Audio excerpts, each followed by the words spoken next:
I'll just tell you quickly about the aim of the session. So we've heard a lot about the horrendous treatments of human rights defenders in places like Central America, the Philippines, in parts of Africa. But what we really want to discuss today is the relevance and the problem of and the challenges facing human rights defenders in the Pacific region.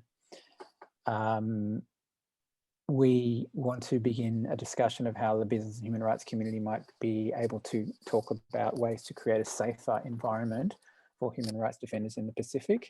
And we are going to shine a spotlight in particular on three particular sectors relating to Pacific's land and oceans, that is mining and extractives, logging and forests, and fisheries. So apart from the general discussion, we've got some fantastic speakers lined up who can talk specifically to those particular issues. The context of the session is obviously, as many of you will know, the UN has taken a strong interest on the issue of human rights defenders, both through the UN Declaration on Human Rights Defenders and through the activities and research and publications of the UN Special Rapporteur on Human Rights Defenders. If we're thinking about this problem in the context of the Pacific, we're often talking about land and oceans. And so therefore we're looking at what some people call environmental human rights defenders, which is a very important, I guess, subset of human rights defenders more broadly. In fact, by some estimations, for example, in 2015, around 45% of the 156 human rights defenders who lost their lives were protecting environment, land, and Indigenous people's rights.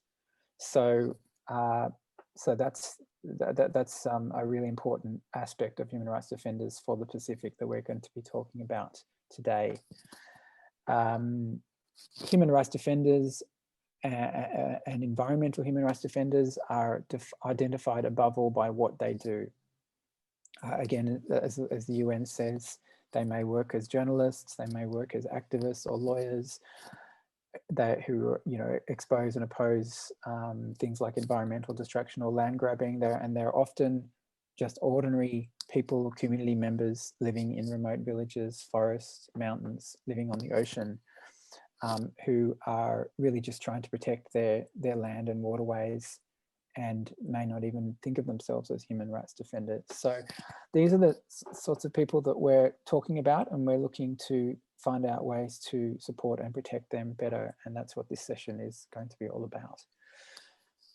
In terms of the format, I've asked the speakers today for us to have a discussion format rather than a presentation format. I know that one of our speakers, Natasha, has prepared a short presentation, but aside from that, we're going to try and keep it as much as possible to a discussion format. And so what that means is that I'm going to be asking particular questions, specific questions to the panelists one by one, and I'm going to ask our panelists to keep their answers to my questions as short as possible rather than making long contributions. I know that can be challenging for our dear friends in the Pacific coming from an oral culture who are very comfortable talking for long periods of time. But that's how we'd like to do it. And that will help us be able to sort of enable discussion altogether about the thematic issues that we're looking at. I'm going to, there's been a few last minute changes to the program. So I'll just briefly introduce the speakers, and then we'll just get straight into it. Oh, in terms of the timing, so it's 3:40 in Suva now, and we will be wrapping up at about 4:55 Suva time. So in about 1 hour and 15 minutes, we'll start to wrap up, and that's so that we can make sure that we break for the final plenary session of this really important and interesting conference that we're meeting in today, that we've had these last couple of days. And before I introduce the speakers, I just want to say, having attended several of the sessions, what a fantastic conference it has been. It's been really important to bring these issues of business and human rights and the Pacific to life. And I've really personally got a lot out of it, and I'm sure many of you also have. So congratulations and thank you to all of the, particularly the UN staff who've pulled this together, Robert, Surya, Ewan, Catherine, etc. Thank you so much for all the work you've done. Just quickly, I'm just going to really briefly introduce our speakers, and then we'll get straight into it. So joining us from Suva, and I know many of you are already in the room there with them, we have Dr. Natasha Khan, from the University of South Pacific School of Governance, and Natasha is the coordinator of the Diploma in Leadership, Governance and Human Rights. Also sitting there up there with Natasha, we have Tevita Naikasowalu, who is a human ecological and Indigenous rights defender in Fiji. I know that Tevita works across many issues. I personally know Tevita through his work on extractives and mining in Fiji, but I know that you wear many hats, Tevita. It's great to have you with us. Also there, sitting up with Natasha and Tevita is, and I hope I pronounce this right, so I've just met you for the first time today, Iliesa Wise. Iliesa is the build team leader for the RISE program. RISE is People Revitalizing Informal Settlements. He's part of the RISE team in Fiji, and he's been a long-time volunteer for the Bua Urban Youth, and he's going to be talking about his experiences as a volunteer there in particular today. And then joining us from WEWAC in Papua New Guinea, we have Emmanuel Peni.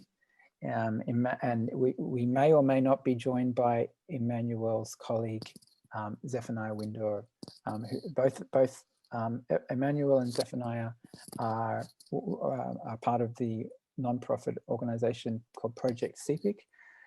Project Sepik aims to promote good governance and transparency of the development of natural resources in Papua New Guinea, and has a particular interest in the activities of the Sepik region.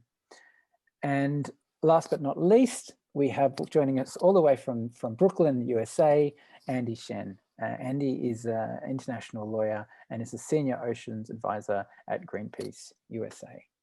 So welcome to everyone. I'm going to start, Natasha, with you. I know that you've prepared a couple of slides, so I don't know if this is the time where you want to draw on those slides. So we might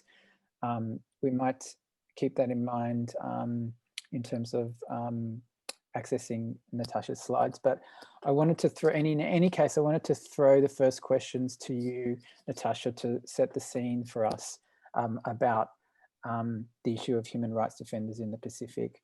So in particular, I was hoping you could talk to us a bit about the dangers facing human rights defenders in the Pacific today, and the factors that are driving the ongoing threats to human rights defenders in the Pacific. Thank you, Luke. Good afternoon, everyone. I hope we can all keep awake. It's a difficult session in the afternoon. But the PowerPoint presentation is just, the slides are just for reference, but if we can go to the next slide, I've listed a number of different types of dangers that human rights defenders encounter on daily basis almost. But again, while I'm saying this, it does not mean that it's pervasive and happening all the time. It's sporadic. Sometimes it reaches a benchmark where it has led to death to some of those people. At other times, it's reached to a certain benchmark where it can be prosecuted, it can be taken up as a police case, but it's not as much. Sometimes it's very hard to prove this harassment and threats as well. So let me go through some of the list of dangers facing. Harassment and violence, threats from their own community and their advocacy targets as well. So when we're talking about communities, please bear in mind that not all communities think alike. Within the community, you can have two parallel streams of thinking, and what could be for and one could be against. And sometimes they encounter threats from their own community going against the community values. And I think we've seen this in the Nomosi case, where the landowners, where there were two different groups and they were turning against each other in that case. Arrest by authorities. In some countries, there are restrictive laws such as right to freedom of expression and peaceful assembly, limit the work of human rights defenders. We had that quite for many years in Fiji when we had the interim government, and it continued to some extent the legacy. I think with COVID-19, again, we've got some laws that allows us to do peaceful assembly or not allow, but again, at this moment, it's more understandable because of the social distancing. But at other times, there's other things. For example, the human rights defenders were trying to organize protest march some years back and was given a very flimsy reason for not at the day before the march. So things like that has been happening in the past. In some states, they abuse the legal provisions to prosecute people itself. In some Pacific Island countries, there's no laws. In most of the Pacific Island countries, there's no laws that explicitly protect and promote the human rights defenders itself. There's lack of data and documentation of the status of human rights defenders. So this hinders the advocacy and the improving of the status of human rights defenders. There's also a lack of understanding within the human rights defenders whether they call themselves human rights defenders or not. So you hear in Pacific very often they'll call themselves activists, but not human rights defenders. So there is no clear boundary on who's human rights defenders. There's among the NGO workers, among the human rights defenders itself, there's sort of a lack of understanding, are they human rights defenders or not?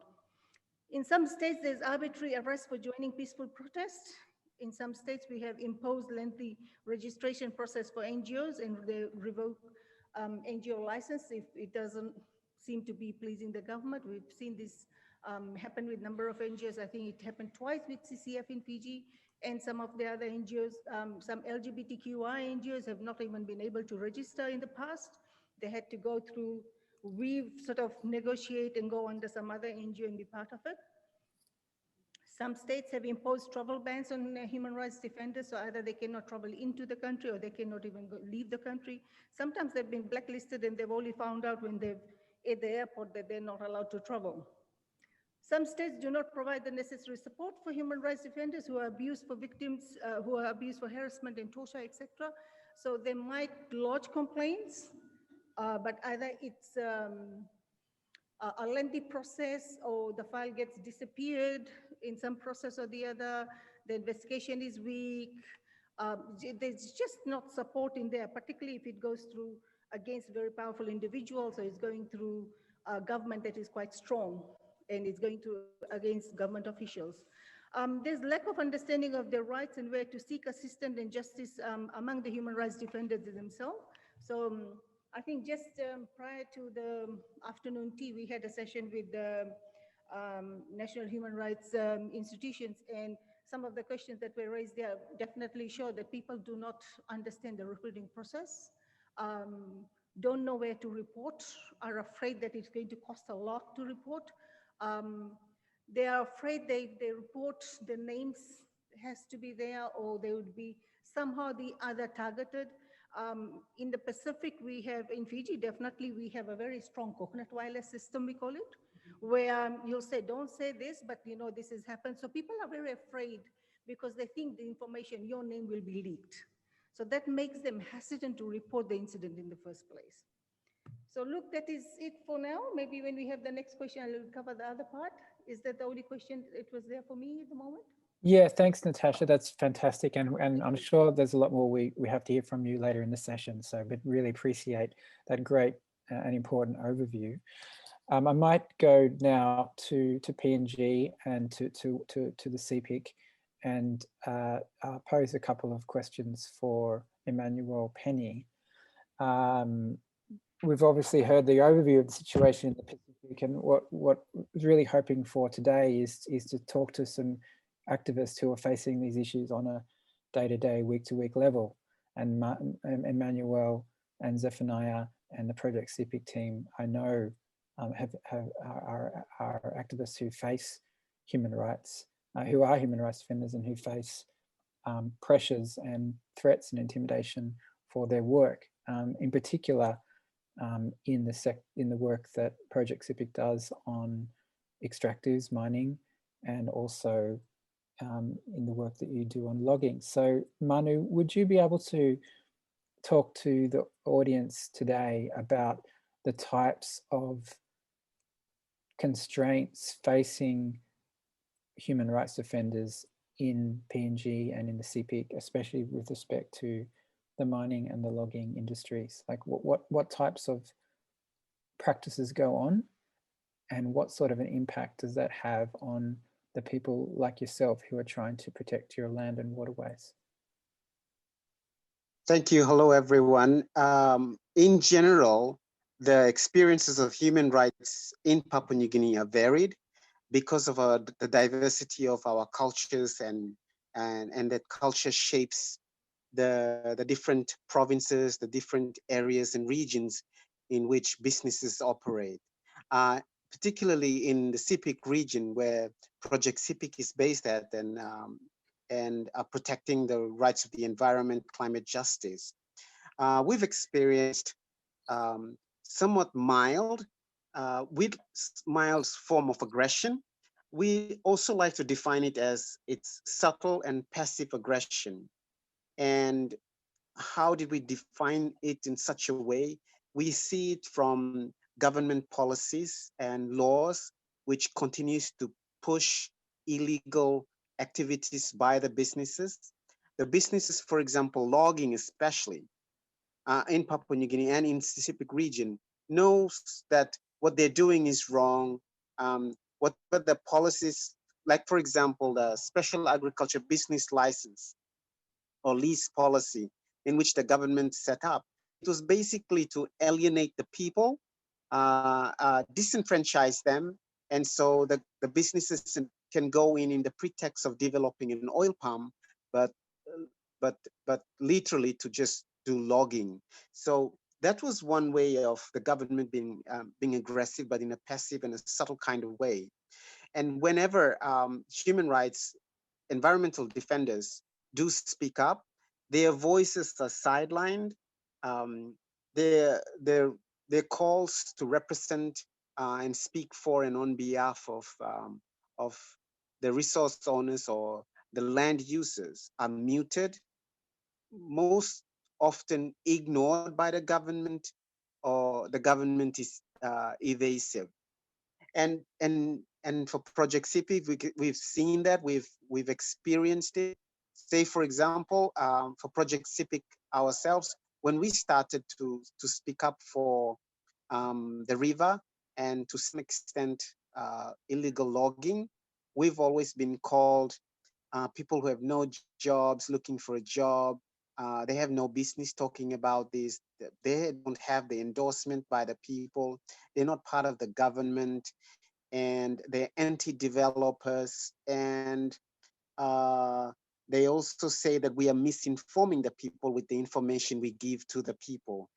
So those are basic examples of how the government, while Papua New Guinea, we have, like I said, various examples in the Sepik region, we've not had that very direct aggression where there is physical assault and brutality in our work, but we feel that there is this subtle aggression by the government who is in cahoot with the businesses to carry out the business operation under almost always illegal means. I myself have had some traumatic experience. Now I will not try to relieve them. I've had several death threats, which I have just, because of my pride, my energy, and the support I'm getting from my people, I feel confident to go about it. And like I always joke about it, when I told my volunteers about, they always laugh and say, I think they're threatening you because we're doing the right thing. And we are pressing on those pressure points, and we are getting our voices heard. So all in all, in summary, in Sepik region especially, the dangers faced by the human rights and environmental and climate justice rights activists are mainly passive, but in a very aggressive way by the government who is working with the companies. Thank you. Thanks, Manu. I just have a quick follow-up question for you, and if you could just address this maybe a bit briefly. Do you see the problem of human rights threats for your work and the work of other colleagues in ACT? I know you know a lot of activists all around PNG, and so you probably have a really, as good as anyone, a really good perspective on the sort of national picture. Do you see the threats as coming mainly from business or from sort of government, or some sort of collaboration between the two? Like, where do you see is the greatest threat to the safety of environmental and human rights defenders? In our case, we feel, and we've seen it, that it's the businesses are pretty much sponsored by the government and sanctioned by the government, because for logging itself, highly trained special task force units from Port Moresby, the capital, are usually used as security forces on logging ships and barges and in trucks when they're transporting logs or moving people or moving things around. So that's also one of the aggression by the government. For ourselves, we do talk about it every day, every other day, but we've also had an opportunity to engage with police force and security forces. And also we work with people on the ground to ensure that these security risks are minimized. And I think we've done some really interesting work around, especially working with the police to ensure that we face less possibilities of police brutality, which is very widespread in Papua New Guinea and even to some extent in the Sepik region. Thanks, Manu. Thank you so much for giving us a really strong impression of what things are like for human rights and environmental defenders in PNG. I might turn next to Andy Shen, because when we think about the Pacific, we think about the Blue Pacific and what's happening on the oceans. And I know that you and Greenpeace have done have a really strong interest in the issue of the fishing industry in the Pacific and the role that human rights defenders play in monitoring the fisheries of the Pacific. So, Andy, could you talk to us about what your research has turned up about the threats facing human rights defenders in the fishing industry globally, but particularly in the Pacific region?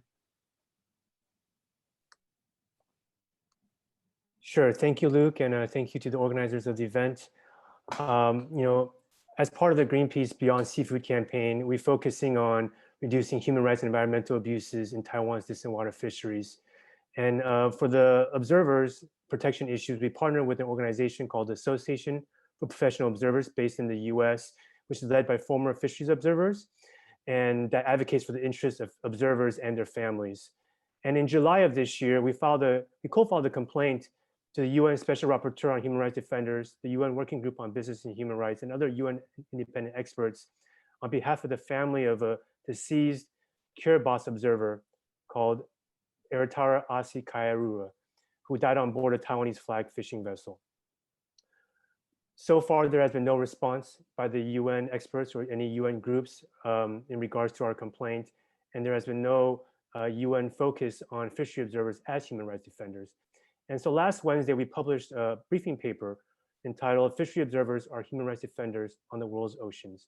And I encourage everyone to take a look at this paper. We explain in detail how fishery observers are indeed human rights defenders, needed greater protection by the UN and by other multilateral organizations, businesses, and civil society.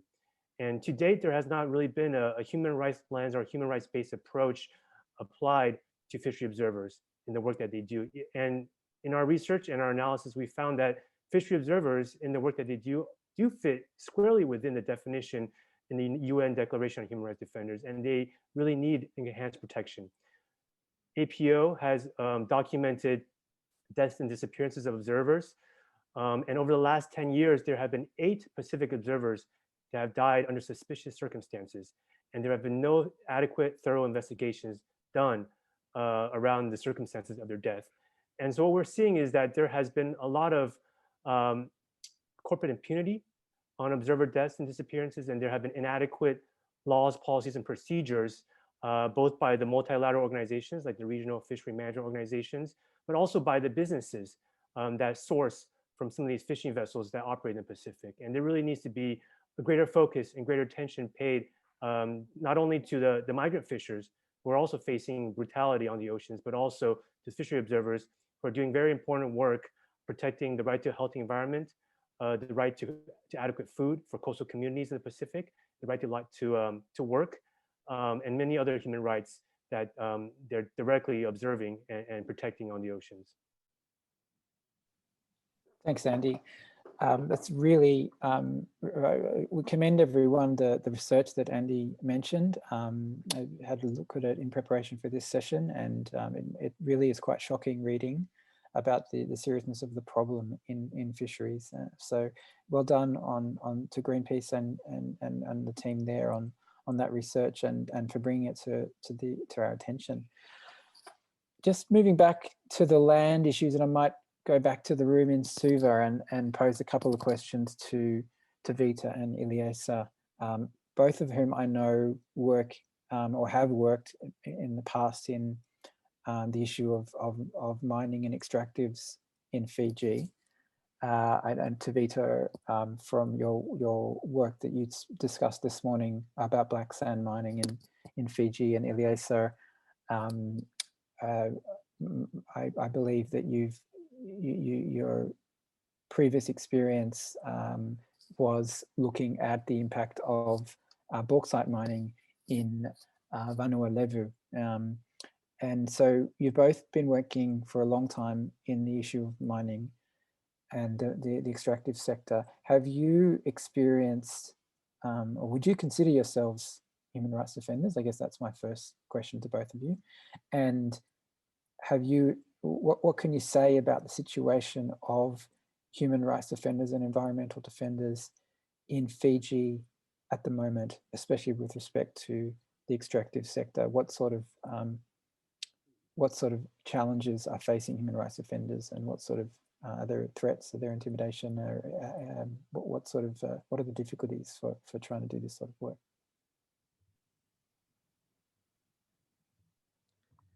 Look, first of all, the danger that I feel an activist or a defender, human rights defender, first, the danger of not knowing the field that he's going into. This is the most volatile, most riskiest business anyone can venture into, because you are going against the very government. You are speaking out against the very government that sanctioned whatever that is happening, and black sand mining, whether it's logging, whether it's fishing, whether you are going against it. Your very own, they have every legal right in and that is one thing I found after 15 years of working as, I started off early because of the own issues that we have back home, and to try and avoid being reckless with emotions, because we get filled up with emotions once we start talking about land issues, our heritage, our culture. Automatically those things surges into us. So it takes a little bit of time to learn how to tread carefully in this field, because it's full of minefields. That's why for me as human ecological indigenous right defender, UNPG, the UN guiding principles are a good thing to have, first of all, so that you have some sort of principles to hold on to. And for you, you have to, for me, I have to dig deep into me. Why am I doing what am I doing? Is it because of somebody else's interest, or because if I don't want to be in the limelight, or because I just want some publicity? No, I want things to change for indigenous people here. Not because indigenous people are better than the other. As human beings, we are all equal, and we all have the dignity, all equal in the eyes of God. None is better or worse than the other. But in this case, in human rights work, defending the rights of indigenous people, because they have special responsibilities so that they can contribute towards the betterment of the land and relationship and the common good of all. That is why the area of working as indigenous right defender in context of black sand mining or logging or sea or whatever, because it is the heart of politics in Fiji.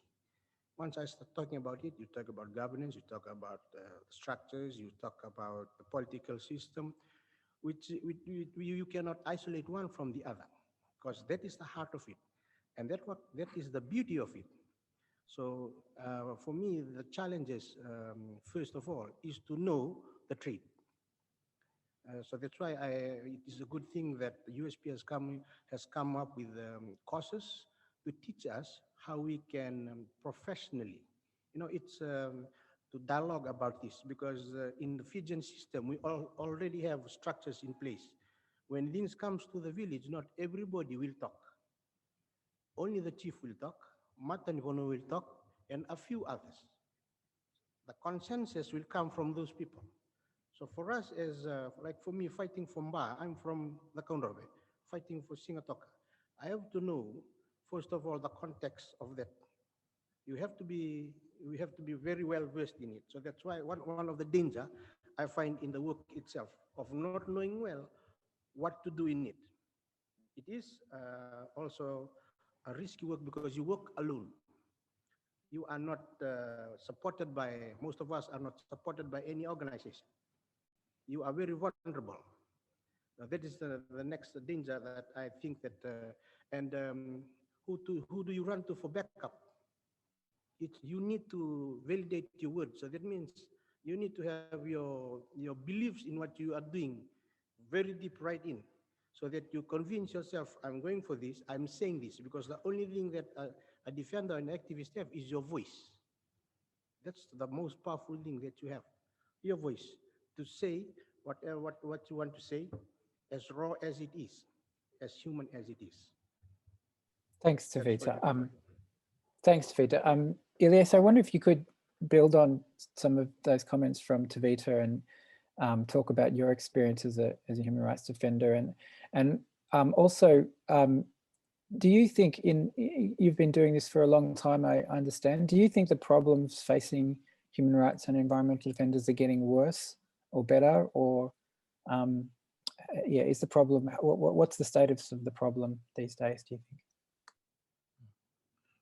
Look, first I would like to acknowledge, give a few acknowledgements, acknowledge the UN for allowing this space for us to come and talk and discuss. Now I sit on behalf of 55 and so villages from the provinces of Mbua. It's 9 district chiefs and the paramount chief.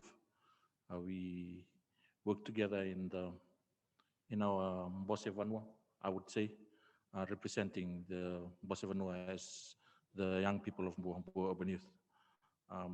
Thank you for an enabling environment where we can speak freely, where it's also a safe space to talk.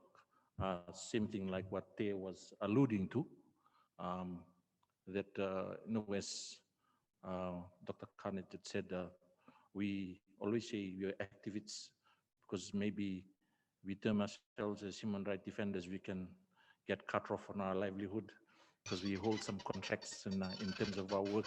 It does not allow us to speak freely.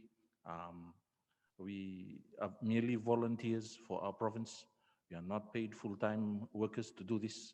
So we find time in between to try and go and advocate back in our villages, get them up to date with laws that has been passed, how it impacts them, how it affects them, what does it address, what are their powers in those laws. And the dangers are, it varies in my experience. Basically the threat of losing your livelihood, your work is there. And there were harassment calls.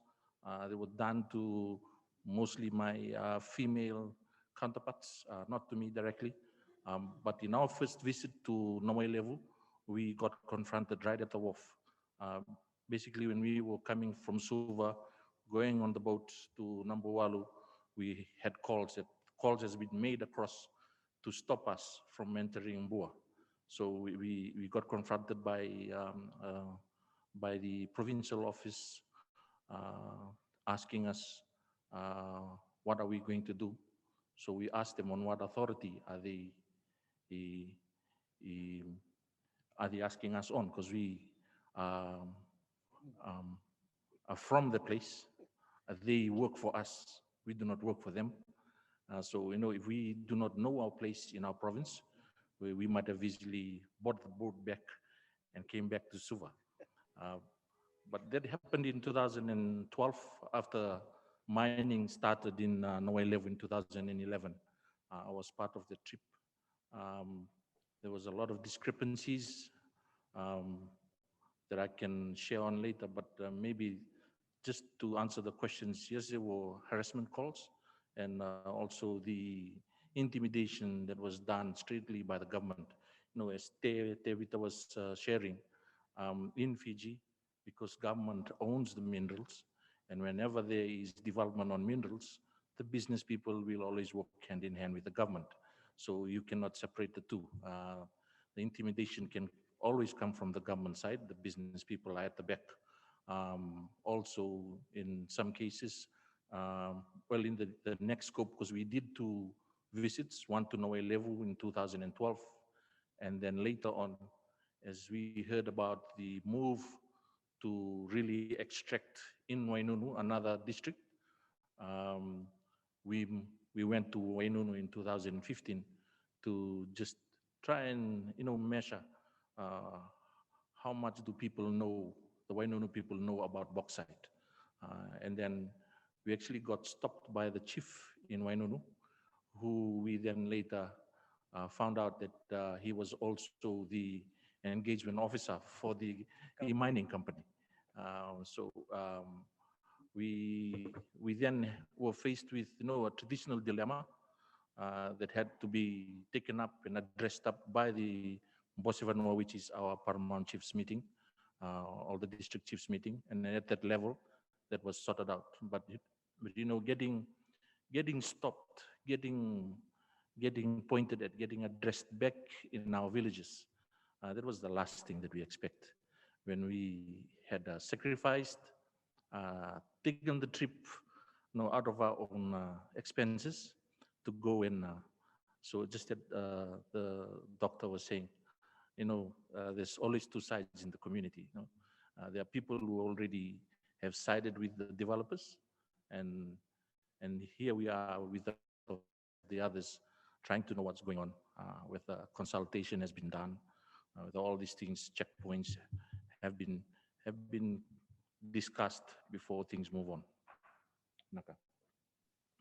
Thank you very much, Iliesa. I'd like to leave lots of time for questions, so we might move on to the second part of the discussion where we've heard some really, I guess, bracing and confronting stories about the sorts of things that are facing frontline activists and human rights defenders. So now really it behoves us to look at how we can do things better and what needs to be done. And I might go back to Dr. Natasha Khan to start us off on this. And if you could just spend a few minutes, maybe 4 or 5 minutes or so, Natasha, talking about where you think, what really needs to be done to improve the position of human rights defenders. I know that you might have prepared another slide on this, but what the role that governments could play, the role that businesses could play, the role civil society could play. If you could speak to that for a few minutes, that would be great. Thank you, Luke. I think 2 things. One, from the government side, we can improve. There needs to be a space where we need to negotiate and talk and approach the government. The starting point from the government would be to lobby them to implement some of the national laws we're talking about. The specific national laws, we talk about protecting the rights of human rights defenders, protecting their work, giving that space. And also, I think parallel to that is, and some of the NGOs are already working towards doing that, is working very closely with the police, with the judiciary, with the lawyers, with the legal aid, training them on how to protect, how to investigate, how to promote work of human rights defenders, in the sense when he raised that issue about, as soon as you mentioned the word human rights, it seems the antennas are up.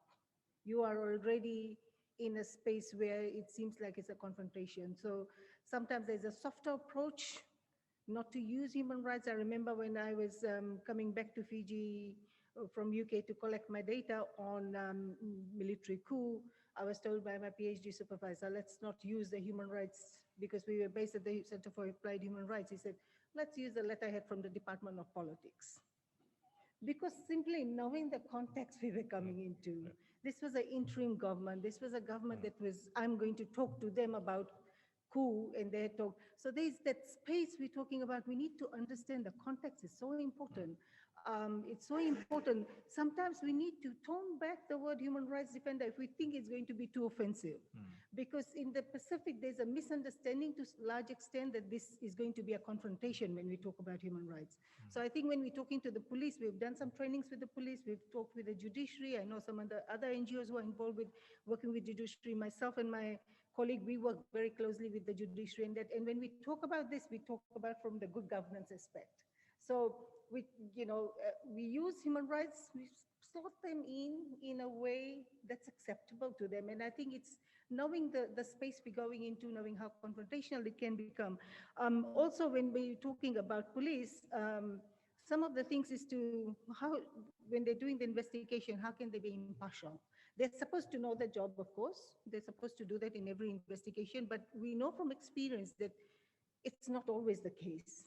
So bringing that up, and also understanding that not all police are trained into that. We might be training the managers, but at the end of the day, is the front office staff who's probably not gone through that training, who's going to be doing the interview and the investigation.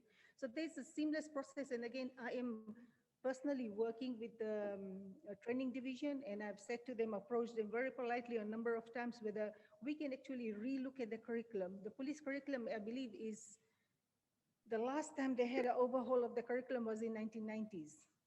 And a lot of things on human rights issue has been developed. So I think once we're talking about revising and working with them closely in the curriculum is to embed human rights values, to embed the protection of human rights workers into that. And hopefully this is something we can do in the past. But also apart from that, there's a place for other actors to come in.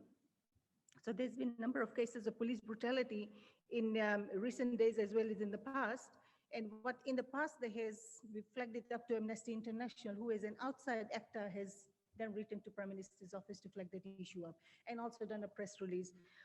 Sometimes we've approached, I remember under previous leadership with the OHCHR office, we directly sent people up to OHCHR office for an issue we felt that they might not be dealt with through the police office. So there's other streams we need to take as well. And the National Human Rights Office in here, some of the cases also go through that for attention. Again, they are under-resourced and selective in taking the cases they would be taking. We need to also understand that. There are some lawyers who do pro bono work, like Richard Naidu, and a few others from Monroe Lee's office, where they have actually provided assistance on the legal side.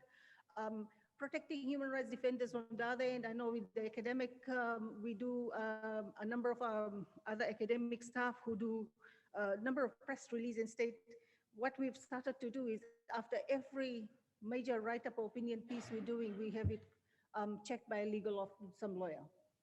And that is a cost that, again, we have to bear the cost, or somebody has to bear that cost, because trying to protect themselves, knowing that the space we're working in, it's a democratic country, it's a democracy at the moment, but that it's a slippery slope, and sometimes it can be very problematic.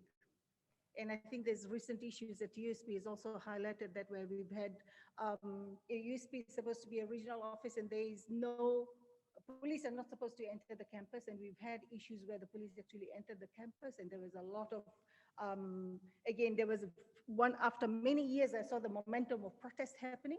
But again, the police was supposed to come and protect the protesters, and instead of that, it was there as questioning. It clearly took people out and took us to the police station and questioned people. So that creates such an intimidating environment. The next day, we were supposed to protest every single day. The next day, hardly 20 of us turned up. And immediately you can see this is across the Pacific. The first time you see people in uniform coming in, the second day you just whittle away. So it's a space we have to negotiate with the government very, very politely, but it's also a space where we need to work with human rights defenders to strengthen themselves as well. And understanding that there are sometimes risks that we have to take, but understanding that we should be outcome orientated, that do not go into it with so much of risk that is going to be harmful to your family every single time, but also understanding that in this kind of work, sometimes we have to take a diplomatic approach. We'll have to sit with the enemies and talk with them. We'll have to sit across the board with people we may not like very much, but this is a negotiative approach we'll need to take, and more focus on the outcome itself.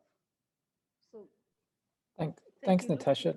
Thank you for a really interesting bevy of reflections there about what sort of changes and initiatives could be made. I'd like, Andy, if we could go back to you.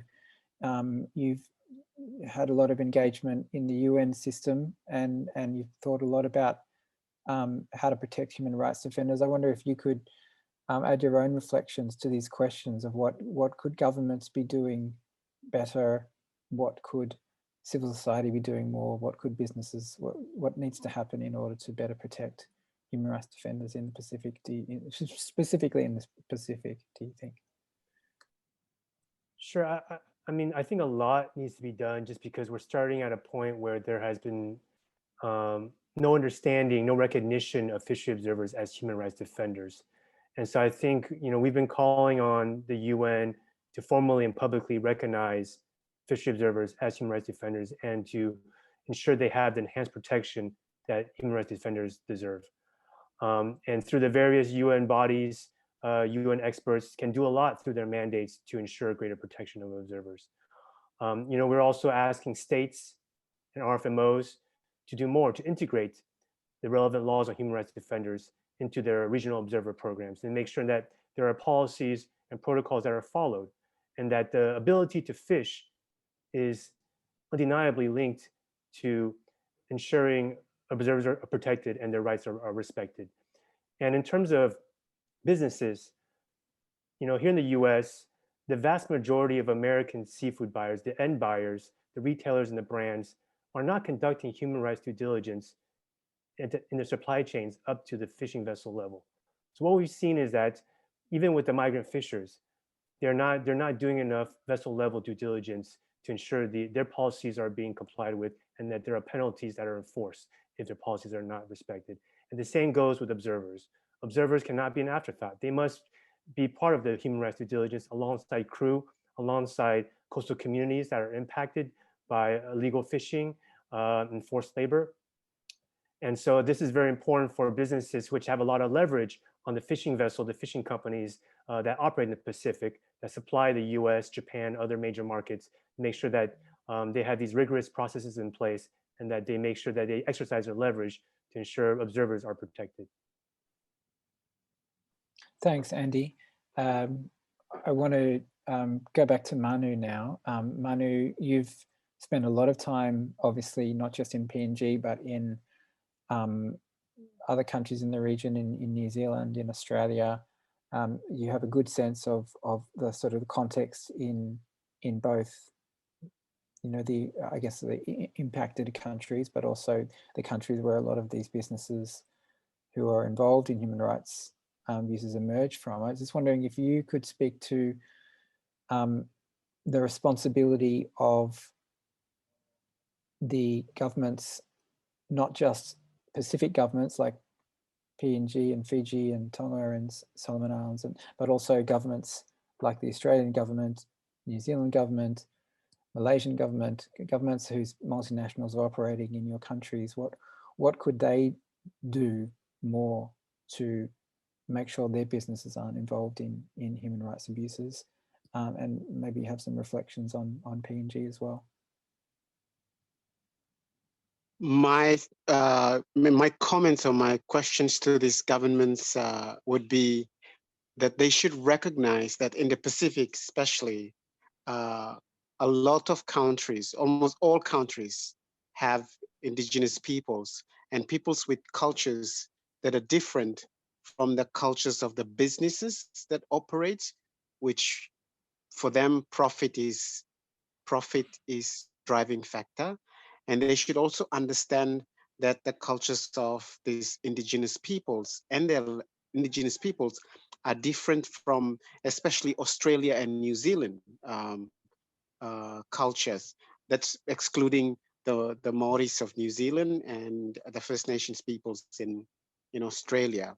So understanding that would be key, because whenever businesses come into communities which are educated, communities who can understand outsiders' point of view, the problem of these governments and the problem of these businesses is that they refuse to understand how these people think and behave. They refuse to understand that when the people say no, it means no, and that they didn't say no simply because they're jealous of the business. They didn't say no because they don't understand development. They simply said no because they understand their own way of life, and they understand things around them and how things are interconnected. And because of that, and other experiences, especially in Papua New Guinea, our experience around extractive industries and logging has been really bad.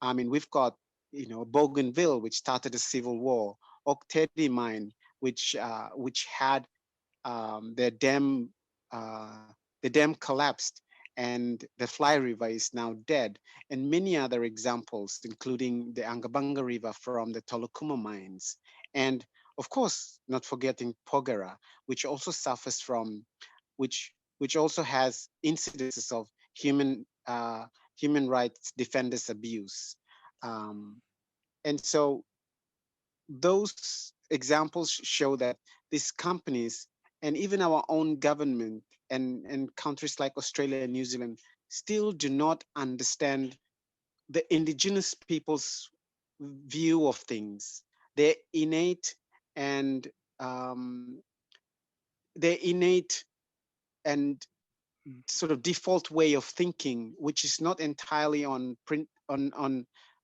the business's way of looking at things, which of course, like I said, profit is the ulterior motives and the end in itself, but that relationships amongst themselves and amongst all life forms and non-life forms within their surrounding is ultimate. That's the currency.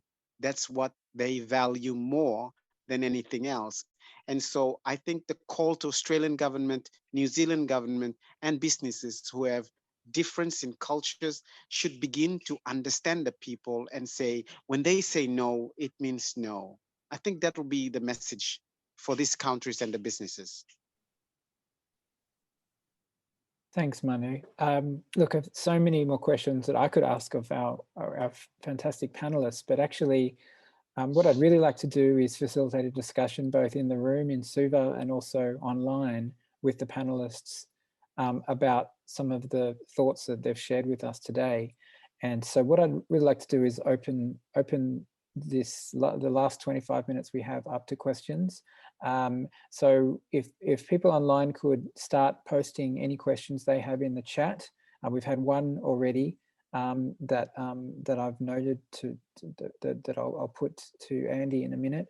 But whilst that's happening, we might start with people in the room in Suva and ask if there's any questions that people have for either a general question for the panelists, or if you want to ask a specific question to a particular person.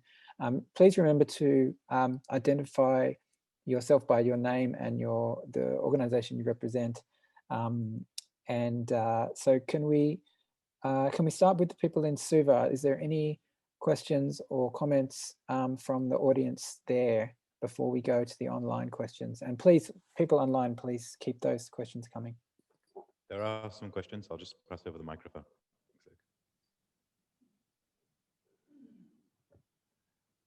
Thank you. My name is Vilsoni, and I'm from the USP Human Rights Alumni Association. What I've been hearing throughout yesterday and today is, and very strongly this afternoon, is desire to be heard when or when we say no. Or, or we also have the discussion on a precautionary approach. So if you could talk about the right to say no being recognized over the right to a precautionary approach. And does the precautionary approach mean imposition of, especially in the case of resource ownership, the manner to put across consent, and is it being imposed on you? Is that what you want or what we want, or do we simply want the right to say no? Across Robert, can we take one or two more questions from the audience, and then maybe people can choose which ones they answer? Sure, no problem. Here we go. Next question. Thank you. Thank you, Luke, for facilitating the sessions and for the speakers.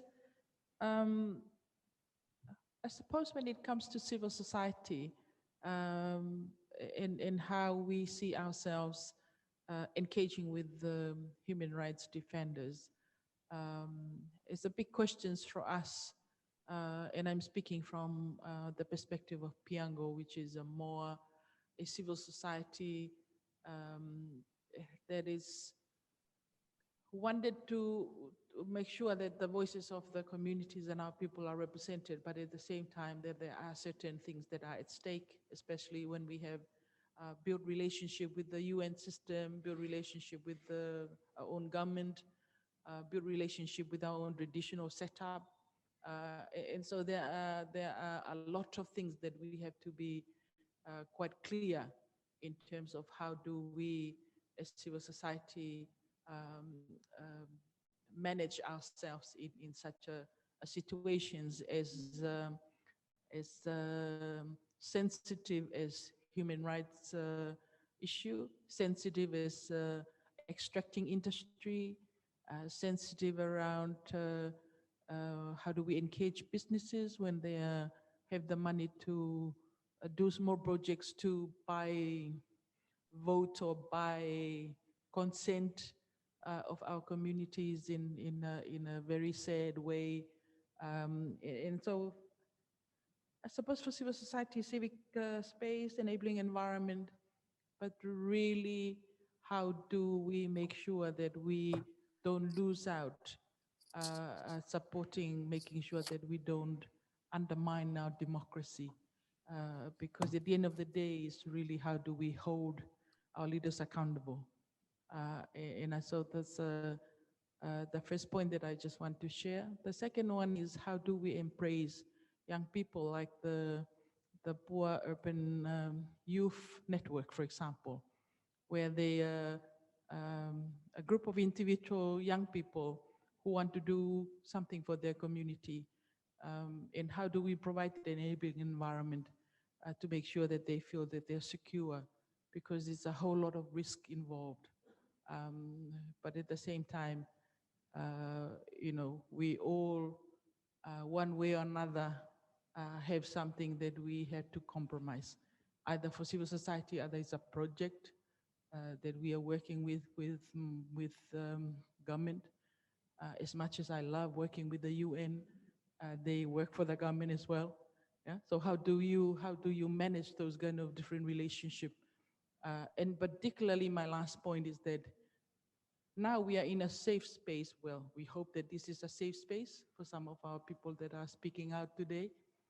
And for the UN, they're supporting us to open up the space for us to share, articulate what we mean by human rights and all things that we're talking about, and extracting industry, sensitive issues that we don't feel comfortable sometimes to talk about it with our leaders.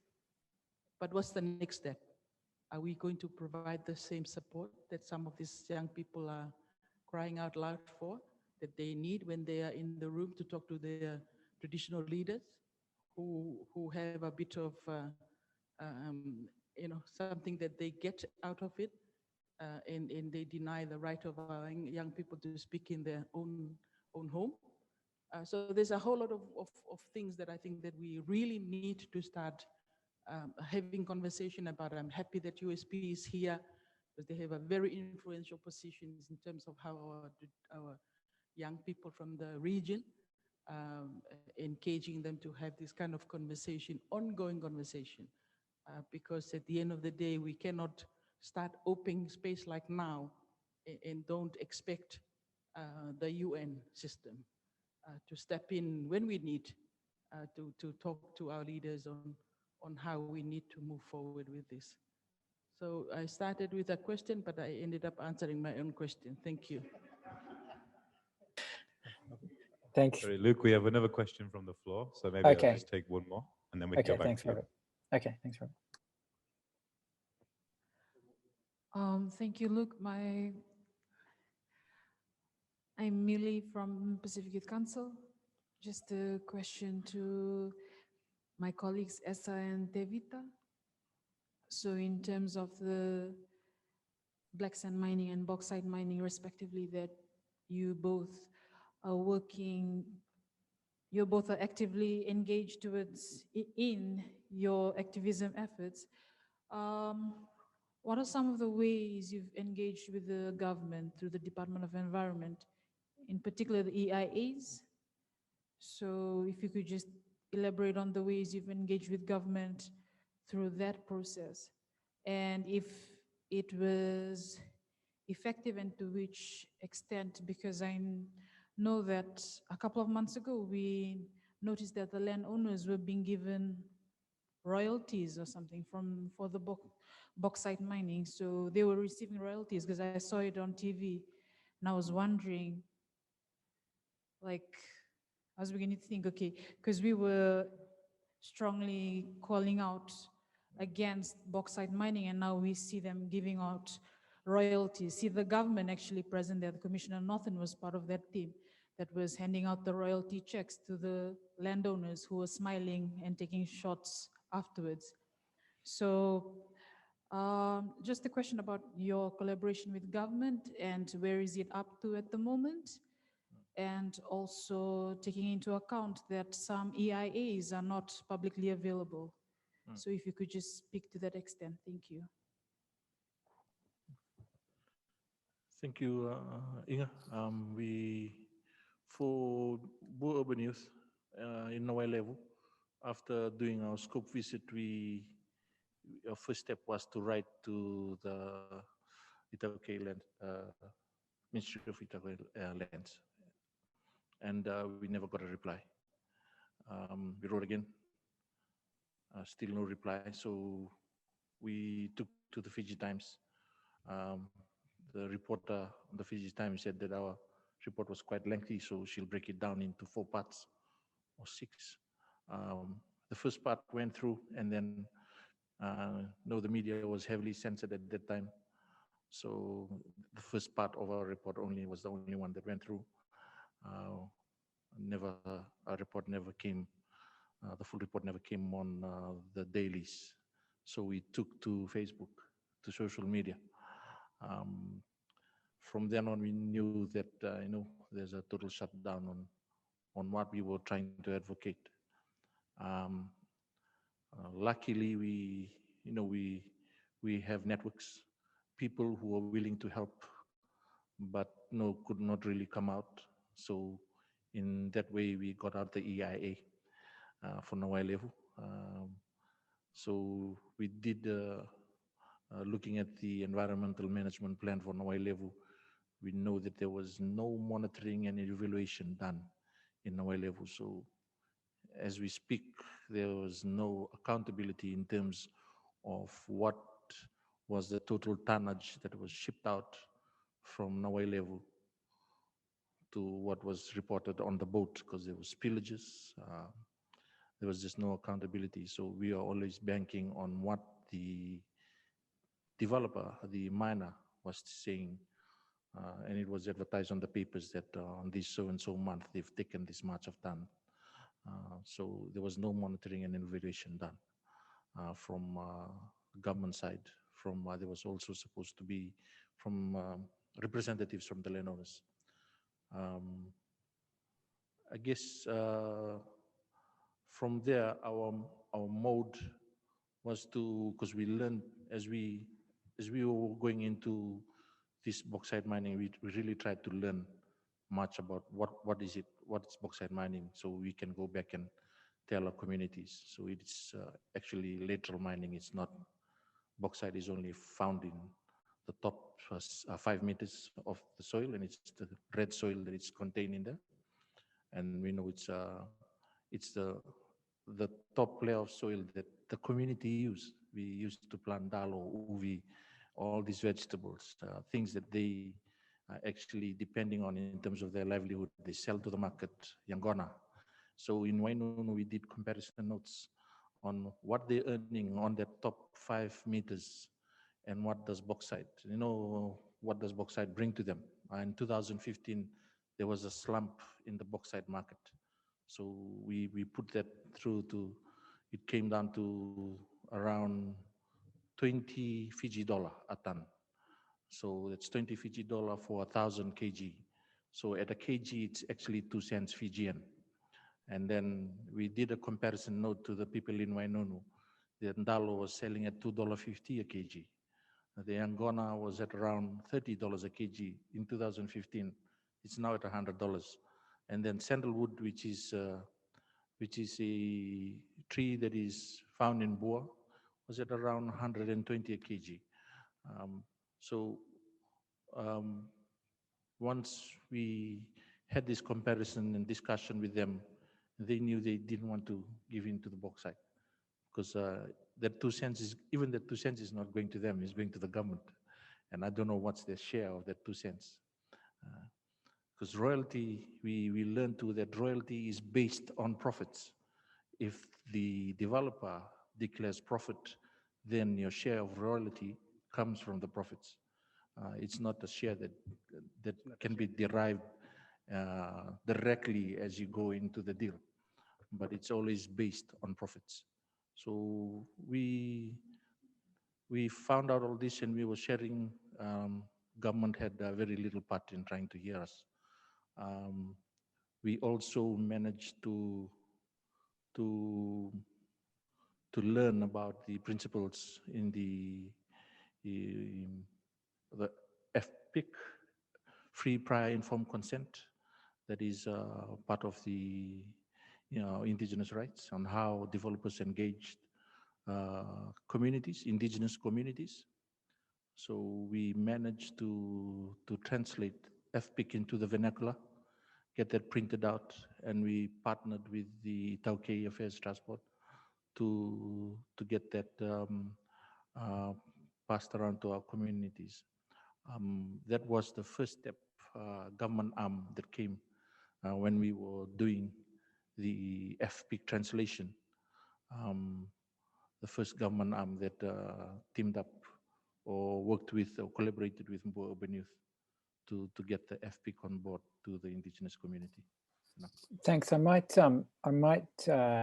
see Natasha Khan, if you would like to comment on some of the questions that have been asked. Just a reminder of the questions. So there was one question about the right to say no versus precautionary approach. Thank you, Siale, for your contributions. A couple of questions about making sure civil society voices are represented and the sensitivity of issues, that the difficulty of talking about these issues that are so sensitive, and the importance of providing an enabling environment for young people to make them feel more secure. Those are questions from Siale. And then I think probably Millie's questions have been addressed at least partially already. So maybe would you like to answer one of those two questions, Natasha? I think Tevita wanted to say something. Okay. Well, there was a question asked before on whether or not, and on that question from the government, our intervention, in this case, like he just black sand. It is crucial. We have to do it now because the damage is irreversible. You weigh the pros and cons.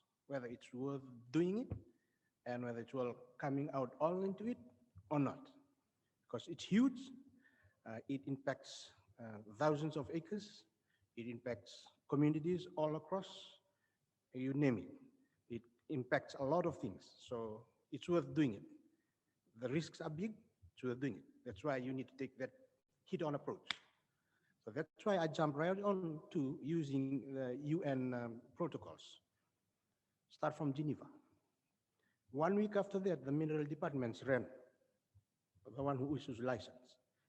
I was still there when BHR, Business and Human Rights Resource Center in Australia, asked to tell me that ABC Australia, it has already called the Mineral Resource Department. You see, networking is a very important and good thing. It gives you the umbrella to move around there. So that was the first time we had a 3-hour session with the general manager of the Marine, the MRD, who officially grants the license. And I told him, you know very well that Fiji and the Pacific and the whole of Fiji is covered in these resources. Why have you not informed the owners? Now you wait for the highest bidder to come, then you sell the very thing that's under bidding. Why didn't you inform them? Let them know how they can partnership, form a company, have a partnership. Why didn't you? You are the guardian angel of the resources in Fiji because you're the Mineral Resource Department. That is how, that is one technique that we use to get the government in, because I've exhausted all. Rocos, I've been through the Veterong Vanua 3 times. I've done Veterong Vanua not from only my place, from Tailevu, from Ba. I'm not from Ba, I'm not from Tailevu, but I spoke in that. So you see, I've exhausted also. I've also knew, because after 15 years of work, I knew these things are tribunal here. So, okay, let's try this UN system. Let's see if it works. It does work because it has other partners like this who are helping us along. It's a unity thing, and numbers do count. And in this thing, the bigger the fight, you need the bigger the number, so that you can also collaborate together. So you also need to strategize and also knowing what's going around. So that's answering that question with when it is to not, and how do you get your government in? Because the government, and I think the UN plays a vital role in this. Like Charlie said, enabling the environment. While we have this, what's after this? Because human defenders are very vulnerable out there. So if like in last year, the 2 years, me and myself and Natasha in the first ever UN working group for the Pacific human rights defenders for the whole Pacific. I'm in the working group for the indigenous issues. So that's why and under that umbrella, we already have some kind of, a soft protection. So I'm already in there. So when I'm speaking over here, you all have that umbrella of support. So that's one way of keeping you covered in from the rain that's coming onto you. Thank you. Thanks, Tevita. Natasha? Yes, thank you, Luke. Just quickly responding to Siale's question and comment, what now from here? From my perspective, I could say that I'm always open to NGOs. So if any NGO wants us to do any awareness or conducting a workshop with me and my staff, we are very happy to step in, as long as it's not during the teaching semester, or many times we've worked with the weekend with that, and I'm more than happy to work with any of the NGOs on training part. I think there's a very strong need on creating awareness of human rights defenders themselves. What are their rights? Where can they seek rights? How do they need to collect data and reporting? Because there's a misconception on sometimes they collect data that may not stand up the rigorous process of the court. So that it's defunct in some way. So all that process we are designing 2 courses at the moment. We'll have courses in that, and we can do workshops in a compartmentalized way. So if Siale, if Piango is interested, we can work with running a series of training in a workshop style that will suit NGOs much more better than coming to university and doing a whole semester long course. Again, with any of the other NGOs in this group, I'm more than happy to work. We've worked with governments as well. And I, like both of you have said, it's very important for us to use the networks in the Pacific, not only in Fiji, but Solomon Islands, Vanuatu. I work very, very closely with the networks I had created when we were doing a BA back 20, 25 years ago at USP. And we've tapped onto those networks because they are in position of power within the government or something, and using the soft approach behind the doors in a way, rather than very confrontational in that way. And I find that it's working to some extent, probably working better than it's when I'm writing directly in a confrontational way. So I'm hoping that we can, replicate that. And my future students are sitting at the back in their past students who have opened up an alumni for human rights network for the first time in Fiji, and it's starting to get very vibrant. And again, Siale, thank you very much for support from NGOs and for their work.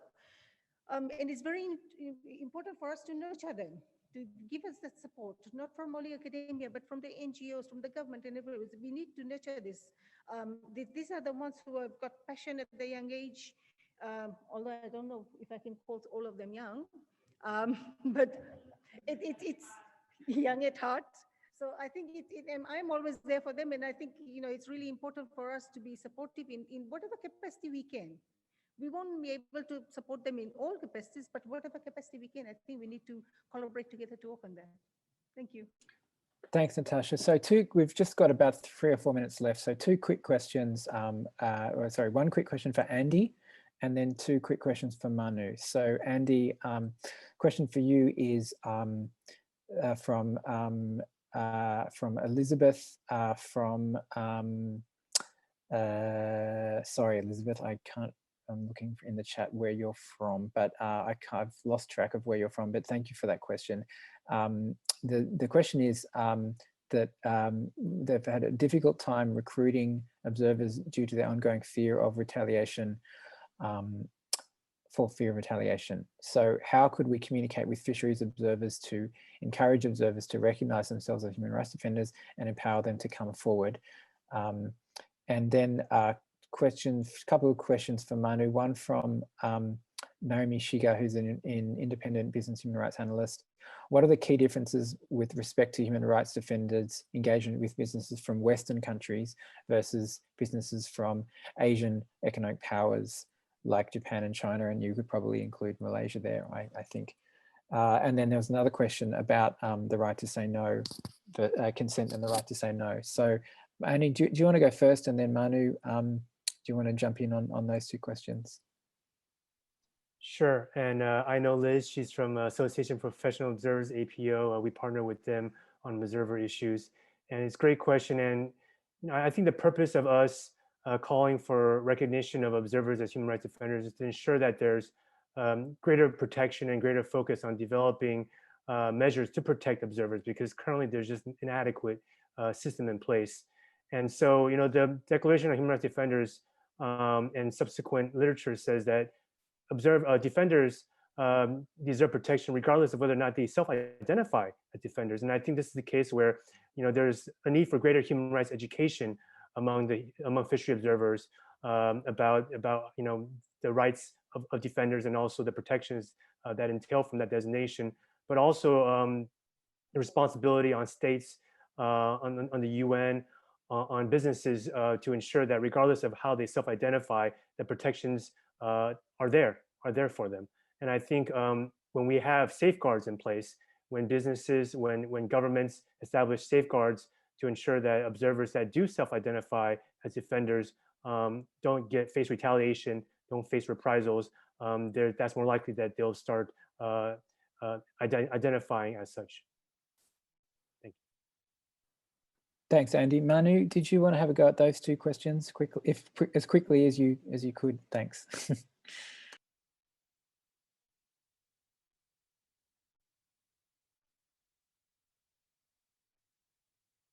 You're on mute, Manu, if you're talking.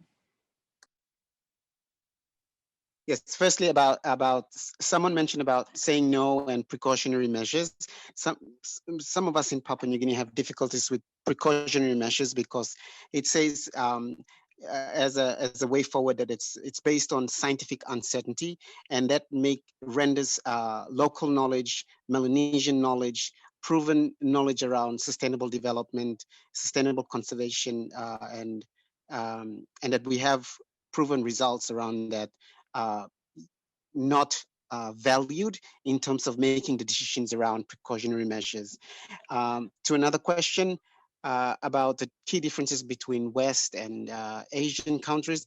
I'll be very blunt and I'll say it in Pidgin.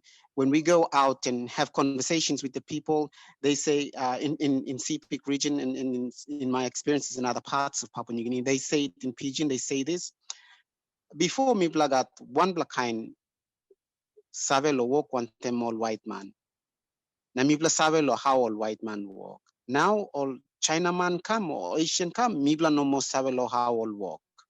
Meaning in the past, when we had Europeans, people who were here as colonizers, we know how to work with them. We know what they think. We begin to understand what they think and say.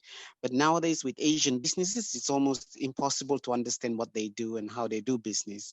So I think that summarizes how the general feeling of Papua New Guineans, who in my last 10 years of working in all parts of Papua New Guinea, and especially now in Sepik, have experienced. So we do actually have one final question. I didn't think we would have time, but one final question from Surya Deva, which is about how do you make sure that human rights defenders aren't, this is the last question, by the way. So how do we make sure that human rights defenders aren't labeled as anti-development? Who would like to have a go at a 1-minute answer to that question? Do we have any volunteers?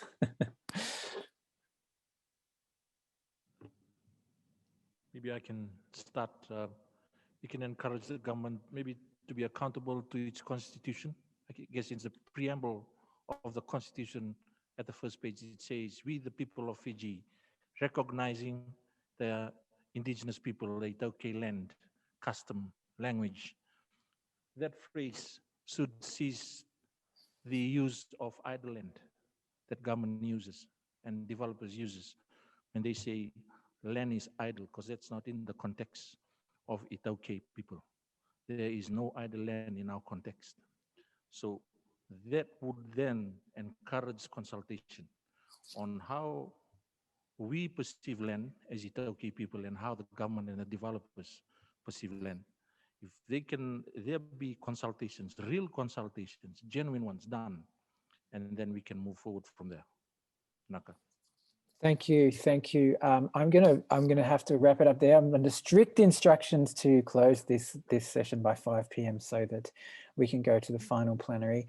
It really just behoves me to say a really huge thank you for our 5 speakers. I'll go through them in turn. Dr. Natasha Khan from the University of South Pacific, Emmanuel Peni from Project Sepik, Andy Shen from Greenpeace USA, Tevita Naikasowalu, who is from Vanua Levi and a local Fijian activist, and Iliesa Wise from the RISE program. Thank you so much for your really thoughtful and potent contributions today. Thank you again to the UN team for setting up this meeting, and thank you everyone in the audience for your great questions. It was a really fascinating session, and I hope you found it as useful as I did. So I guess we'll see you in the closing plenary, and thank you everyone, and Bulavanaka.